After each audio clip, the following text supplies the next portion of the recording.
With Ayub Abdikadio. Over to you, Ayub. Approach. Thanks, Sam. Thanks, Nimrod. And we are on to topics number 2 and 3 on the Hustler Fund and the other topic handled there by the Cabinet Studio. We are now joined by Professor Prof Omwenya, who is social and political commentator in the company of Ndindi Nyoro, and Ndereti Muredi, the former governor of Laikipia County, and Azimio la Umoja One Kenya Coalition Party member, and Dr. Joy Kiro, who is an economic expert. Prof, coming to you first, what do you make of all this and the pledges that were made, what the government brands it as accomplishments, for example, with the Hustler Fund, and again, the universal health coverage scheme that it touts as addressing the problems that are experienced by Kenyans when they want to access healthcare in the country? Thank you very much, Ayub. I think what I see is generally what many Kenyans actually see. It is still a government that is planning to do things and deliver things. And that is true even of Hustler Fund. I mean, our anticipation right from the start was that this was going to be a fund that was going to be structured so that it could help small and medium enterprises, actually move.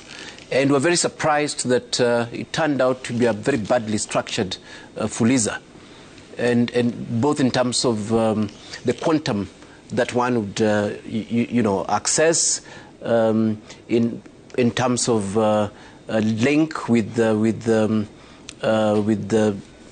small and medium enterprises and so on. And we expected this to move there anyway. From the start, we had no issue with it because we said it must start somewhere. But what we imagined was that this was going to be a centerpiece of pushing this particular economic space forward. And it has failed to do so, really. I think the starting point was fine. Definitely, we had to get a practical place to start. But it's stuck there. In fact, Hustler Fund, even as we're talking now, is delivering less than Fuliza as it actually were. I think the only positive thing there is the interest rate, and of course we have to give government that. On the issue of universal health and access, of course, this is one area that I've not really looked at in depth. I don't know the real benefits, and think we have other panelists who may be able to speak to this further. Yeah, because I would have assumed that consolidating this and making it function under one act might be the best way. But on the other hand, there's some convincing sort of arguments of fragmenting, this particular healthcare, to provide for different, sort of products and insurance covers for different categories. But this is one of the areas that I really have not taken too much interest to find out exactly what's going on there. But definitely we expected, government to have made quite some progress on universal healthcare. And that's why I'm saying that as a Kenyan, all I'm seeing is a government planning things and intending to do things and so on.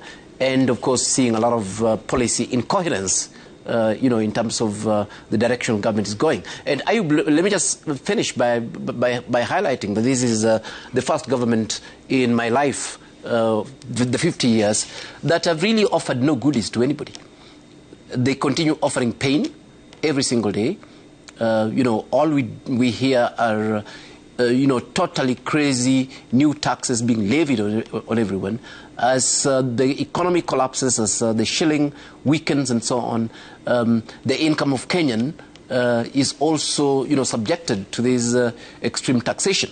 So I think even as government goes outside there, and our friend is here from that same government, convincing us that we are feeling better, the reality is that, and this even for people of income like me, we are actually feeling worse.